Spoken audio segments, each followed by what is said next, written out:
So welcome, we all good to go. So we're on live streaming, we're good to go. So welcome to the Finance and Projects Committee last meeting for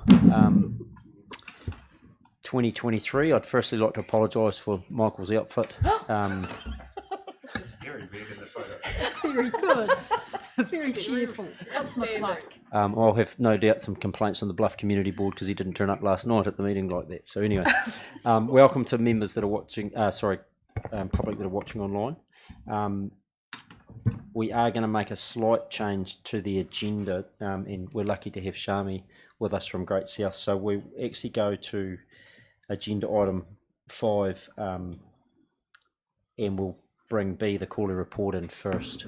So we'll just make that change and then we'll skip back to the minutes just so Shami can come in and talk through the pieces related to the performance of quarter 1.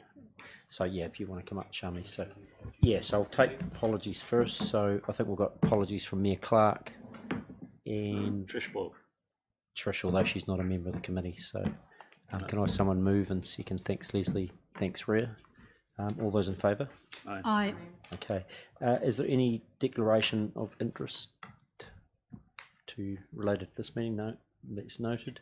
There's no public forum, so we'll get on to item 5 and B, the quarter 1 performance. So Rhiannon's going to take us through that, and then Shami will talk, or is available to talk through anything related to Great South. So it's tab 7 on your on your page 24 on board books.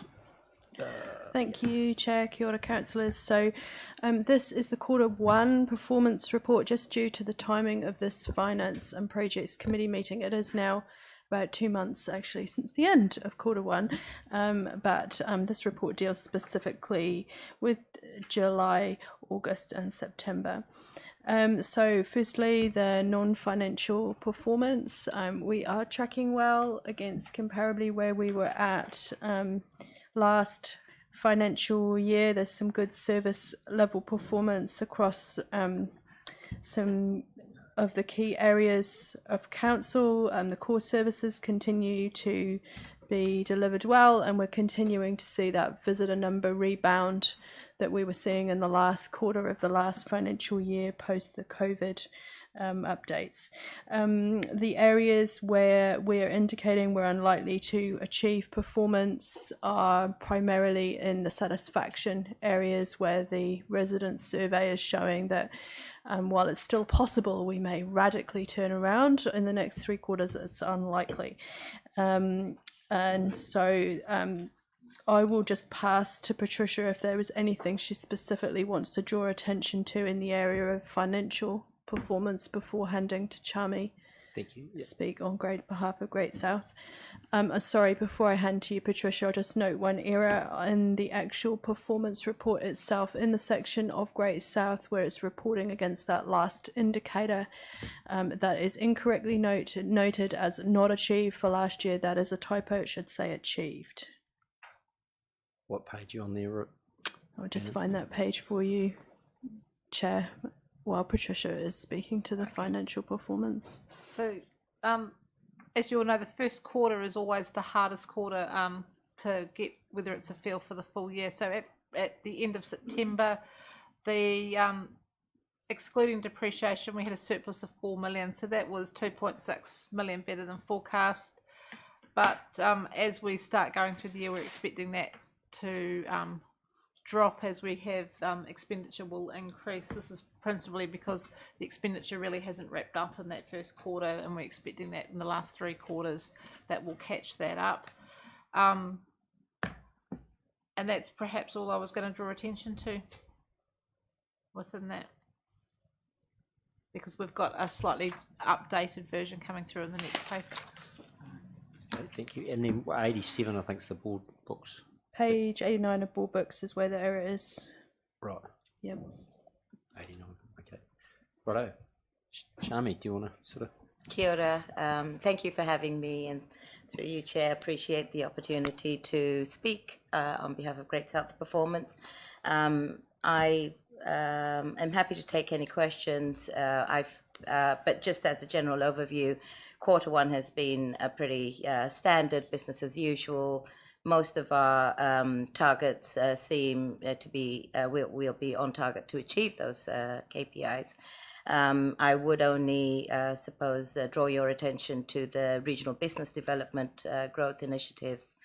And that is just to advise the committee about changes to Great South staffing in that area. So we had Ben Lewis, who was the General Manager of Business Support. He left us in October this year, and we haven't replaced that position. We've also had another growth advisor that was supporting the regional business partnership program and the Callaghan Innovation programs. She also left earlier. However, we re-advertised just for an executive within that position, and the person who left, Sarah McPherson, is now going to join us back on the 22nd of Jan. So we are very conscious of costs, obviously, and trying to manage what we can with to the best of our ability. So instead of replacing a GM for the sake of replacing a GM, we're re-looking at restructuring our services to incorporate that within an existing GM portfolio.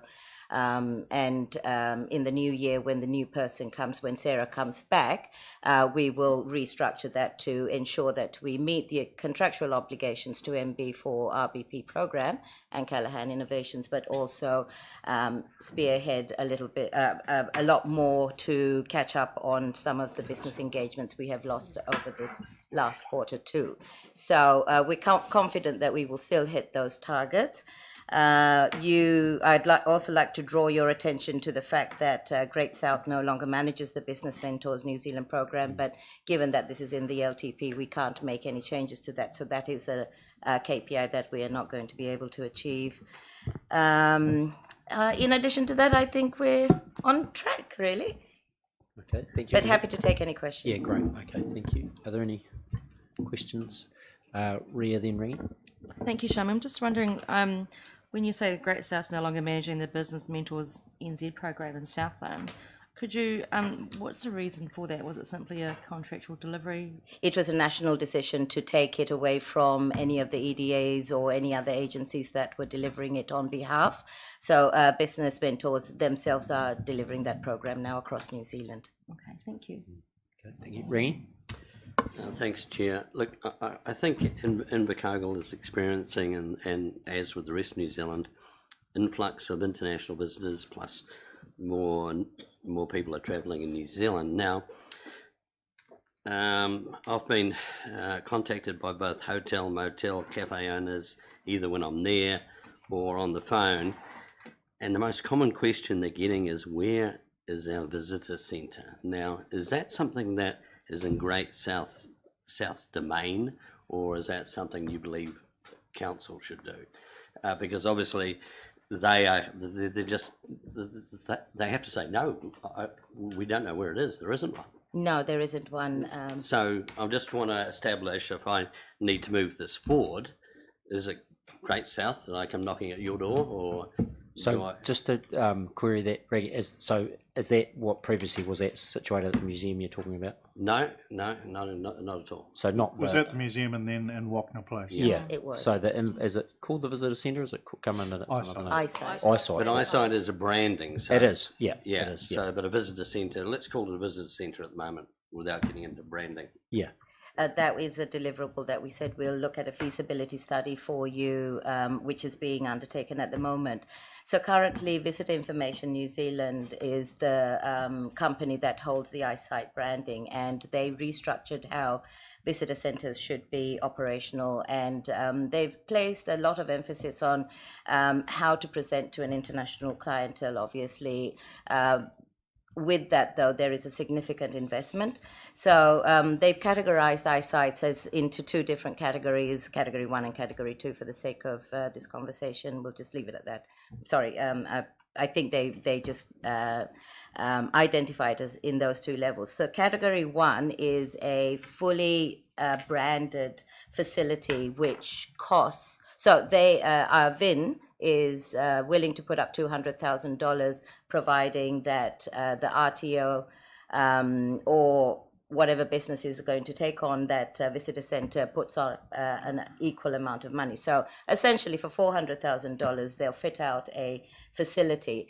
And so when we mentioned this to Mayor Nobby Clark initially, and did some initial calculations, the situation seems to be that you're going to need about $300,000 to run it, and you're not going to have commissionable products to be able to manage that. So whether the council wants to take it on as a community good project, or whether we look at a different sort of model without actually going through the eyesight branding and just having a visitor center, that is yet to be determined. But it will, the outcome of that will come once we complete our feasibility report, so that we have a comprehensive report to give to council, so that a decision can be made thereafter. What sort of, can I ask what sort of time frame for this? Because obviously staff cost is a critical one. Yeah. And I guess two options. I've sort of rung around New Zealand, and some visitor centres are utilising staff that are already working either in a museum, a library, or they're already working. You know, they can share that if someone's off sick, they can fill in and things like that, holidays stuff. Yeah. It's sort of more efficient. And then you've got the ones that are totally standalone and dedicated. And those, whatever the staff are, that's their building, and yeah. So, is that something you would look at? Yes, we will. We'll give you the two different options, because under eyesight, you have to have 2 dedicated staff there. You have to open 7 days a week. Yeah. There's certain criteria that you've got to meet, which means your overheads are going to be quite significant. Initially, when we did the initial sort of review on this, we were looking at HW Tower on 25 Esk Street, but that the cost for that lease was quite high. It's about $88,000 at that time. So like that on top of staffing costs and all of that, that's how we came up with this figure. About $300,000 is what you're going to have to dish out. Can I ask my final question?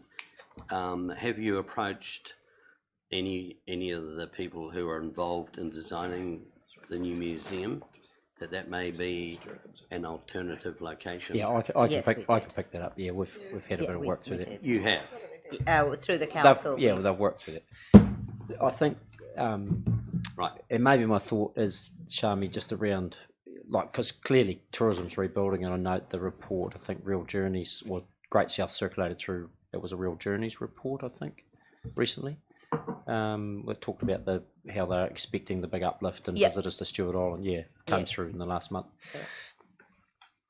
So, you know, where visitors go and that sort of thing is part of an overall what's their strategy around tourism, isn't it? So where is Great South at around, you know, what does tourism look like, you know, post-COVID and, you know, that sort of thing? Have you got any thought on that, or where are you at? Yes, I mean, there are certain projects that will come through from the Murihiku destination strategy that was recently launched. But also the fact is, like, do we really need to have that eyesight? We've got an ambassador program that we're rolling out, where frontline staff will have information about, you know, our region, what's the story behind it, what's the history behind it, what's good, where can you go, you know, so various sort of capability building. However, we feel, given that the numbers are growing, given that, you know, we've got 19 or so cruise ships coming through Bluff this season, so by next year, you know, when we're catering to increase this demand, we need to have some sort of visitor center. So I can't predetermine the report, but it seems quite likely that it will have to be in a different form than being in conformance with an eyesight, which is a New Zealand-wide brand. But irrespective, the fact is we need to give the information to the people who are coming here. And if we can get that out to them in a cohesive, easy way, that is where we're going. So we will have some information on the digital platform that we're planning to build. So tourism data and information will be there. But we've also got Southland NZ that lists all of our events, that lists all of the accommodations, restaurants, the eateries, things to do, events around here. We host the events calendar for our region as well. So that is available. It's just about getting that information out to our visitors easily through a QR code or something. And it feels to me anyway that, you know, it's more of a digital sort of offering as opposed to a physical offering, given where the world is and where it's you know, Possibly, very I mean, much so. I know whenever I'm going somewhere, you get on TripAdvisor and find out where the best place to go for breakfast is. Correct. You know, you don't. Yeah, so It seems like, I mean, you know, we've got a mall and we've got people going through Bluff, so it depends on how those facilities are progressed that we will probably link into one of them. We have spoken to Tuatara. Distinction has given an indication that they would, you know, be willing to host an information centre as well. Yeah. So there is definitely work that's being undertaken, but a comprehensive report needs to come back to the council, as it is one of the initiatives that we said we will complete on behalf of ICC. yeah. This year. When would we receive that report? Do you think? Hopefully in quarter before, you know, February or so. It is being worked on at the moment. Yeah. So hopefully by February. Yeah, and then the council will be able to see what the sort of plan is. Correct. Yeah, great. Thank you. Any other questions? Okay. Righto. Well, look, thanks very much for coming along. I think we're going to put you on a bit of a sort of a quarterly program to come along and have a chat to us, and just sort of share your wisdom and insights and knowledge. So You're very be welcome. good. Thank you. Righty ho. Thank you. So we'll skip back to the financial update. So, you've already. Received the resolutions. That report we've just done. Oh, right. Sorry. Yeah. It's all part of one. Okay. We have a recommendation and 3 resolutions. So, Moved. thank you, Darren. Seconded, Leslie. Any questions? All those in favour? Aye. Thank you. I will go back when you mark your calendar up. So, we'll go back to tab 6, financial update. Do you want to do the minutes first, Mr. Chair? No, I don't. I've So made a is it? conscious decision. Well, you asked. Financial update. Yeah, financial update. Financial update.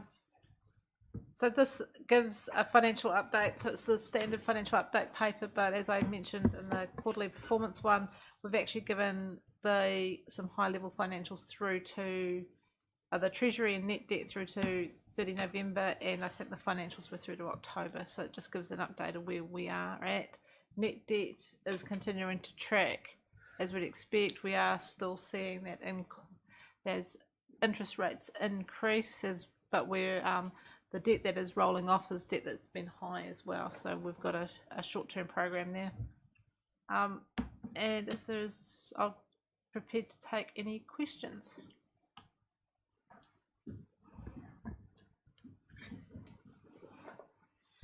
No, I've got one. And thank you firstly for your report. I think it's really well laid out. Just with respect on page 16 of all books, one of the report, how much of the 60 odd million is income received in advance? I can't say that off the top of my head, but it won't be that much. Okay. So it's a true reflection of net debt. Yeah, right. Okay, thank you. Any other questions? No. No? Right. Oh, can I? Sorry. Yes, you can. Just for the Invercargill Central Limited loan, I note that was it on page 18 and 17 that will be drawn down on in December 23. Has that happened already? Yeah, so there's a drawdown that happened today. Great. They will hit maximum probably in January. Okay. Oh, that's good. Is their current? I don't think it was. I think It was they're- 2.4 today. Sorry. I think they're now expecting to hit their maximum in January. Okay, that's cool. Thank you. No, I think that was Any it. others? No, well, there being none, we'll seek a mover and a seconder to receive that report. I'll move you. Thanks, Second. Tom. Thanks, Barry. Any final questions? None? Okay, all those in favour? Aye. Against? Carried. Right. We might as well keep moving and go to strategic capital projects, Lee. Good. Good. Number 8. Welcome, Lee. Alan team, how are you? Good, thank you. End of the year. Yes, we made it. Good. I hope you noticed the dress code Yes. was a little different from what you're wearing, Lee. Yeah. My jacket's upstairs. I think it was a bit hot to be. Is it bright red? It's got to be bright red, though. Bright red. I don't own a red jacket. Maybe I'll try that for next year. You could borrow Michael. I could borrow Michael's, or just maybe a different fit. That's not a bit we want to see. No. What she said. She said. I'm glad we got to the end of the year and we're all still laughing, so that's cool. Yeah. It's on the laugh league. That's important. Yeah. Look, I think in summary, it's been a big year for the team. We've delivered lots. We've got lots in delivery. Our contractors are doing, good work for us. Our consultants are doing good work for us too. Yeah, I think the report probably speaks for itself, but happy to take any questions. Yeah, thank you. Any questions? Barry? It's a museum storage thing. Is it going according to schedule? The storage facility's With been handed. putting stuff back into the. The relocation piece, yes, I believe those guys have had a cracking start. To be honest with you, yeah, no, what do you call it? The big red trucks are zooming in and zooming out. So I believe up Barry, it's going real good. Yeah, they have no issues with the shelving or anything. Not as far as I'm aware so far. Right. I believe they're Right. trucking along real well. That's fine. Yeah. Rex? Just through you, Mr. Chair, if I can answer that with a bit more detail. That the movement using Crown, the Crown Moving Agency is ahead of schedule for the test period that they've been using it over the last couple of weeks. They were planning on 3 to 4 movements on average a day of back and forward. They've achieved a couple of times of 5. But for ease of operation, it's probably a good average of 4 a day that they'll be working towards in the new year. Obviously, it's all based on a pallet regime, so it's not on the number of exhibits, but on a pallet regime. I've asked the team responsible for delivering that to be providing me with a fortnightly report, so we can keep a running record against plan. For that as well, so I'll have that available for anyone who's interested on an ongoing basis as well. Yeah, thanks, Rex. That answers your question. Yep, good. Ria and then Tom. Thank you, Lee. I just want to go over the rugby park area that I've touched on before, that the roof is sort of a challenge for the team. The costing factor to that, because it's specialised areas that needs to deal to. Yep. You've got here that you've asked for some extra time to work out what those costs are. Do you have an idea how much more they could be? So the way we've staged Rugby Park is we've done it in lumps and tranches. So we've come to you, we've asked you for a lump of money to do a certain scope of work. So what we've decided to do for the roof, because it is incredibly complicated and it's sort of growing arms and legs a wee bit, we've put that to one side, and what we're saying is we've got plenty of money to do the current tranche, which is that corporate box improvements, the strengthening around the main stand. Right. Actually, we'll probably come under budget for that piece. For the roof's going to be a good number. It's not been approved. That money hasn't been approved by council yet, so we'd have to bring that back to you guys to seek approval for that number. I don't want to surmise what the number will be, but it's not going to be. It's going to. I believe It's going to hurt. I think it'll be within. No. I think it'll be within the overall LTP number that we have for Right. Rugby Park, and I think it'll be well under that. Okay. But it'll still be, a substantial spend. Okay. Yeah. Thank you. Tom? At the last council meeting, we talked about the naming protocol around the storage facility, and I think we agreed that it would not be named until the blessing ceremony. And I know that the blessing ceremony was postponed, but the name is out there because it was in the paper. So what was the process? I mean, have we officially named it now? Michael? Through yourself, Chair. So that blessing ceremony is the tapu lifting ceremony where they hand it over. That was the one that's already has commenced. The opening ceremony, which you're referring to, is occurring in January, I believe. Still to be February. Sorry. Yeah. with the final invites to come out. That's where the official opening will be, when we've got hopefully got all of the content inside. But the name has been gifted across as part of that ceremony. And announced. Yeah.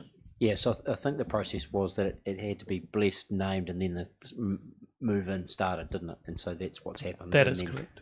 And then the opening ceremony was delayed because of availability of people. So, yeah. All good? Right. Lee, just back to the... Oh, sorry. Erin? Sorry, just a piece that I want to draw attention to, and sorry, Lee, I think you briefed us on this, but I just think it's worth bringing the elected members' attention to, and that's that you'll note that the museum has moved into amber for the first time.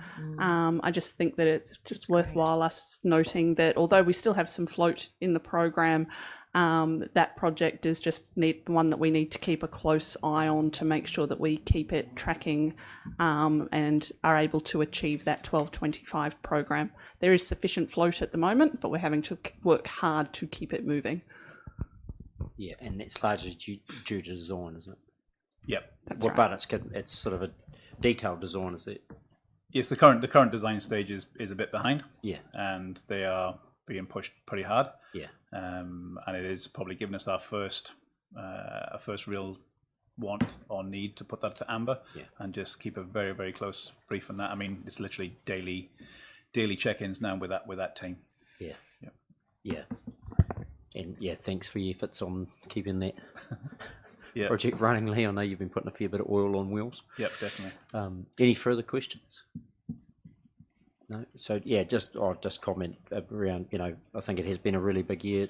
Project team, I think's done a really great job of keeping things on track, and there's been a lot of balls in the air. Sometimes feels like there's too many, but you've done a great job beyond the team. So thank you very much. Appreciate that. Thank you. Yeah. I'll pass on the regard. Okay, so we will. We've got recommendations there. Receive the project report, capital project report, and the PMO report, and note the current status. So I have a mover and a thanks, Barry and Tom. Any final questions? Okay, all those in favour? Aye. Aye. Right. So I think we can do your minutes now, Michael. Okay, so we'll go back to tab 4, just the minutes of the Finance and Projects meeting held on the 17th of October. Move. Thank you, Darren. Seconded. Thanks, Leslie. So is there any questions or queries relating to those minutes?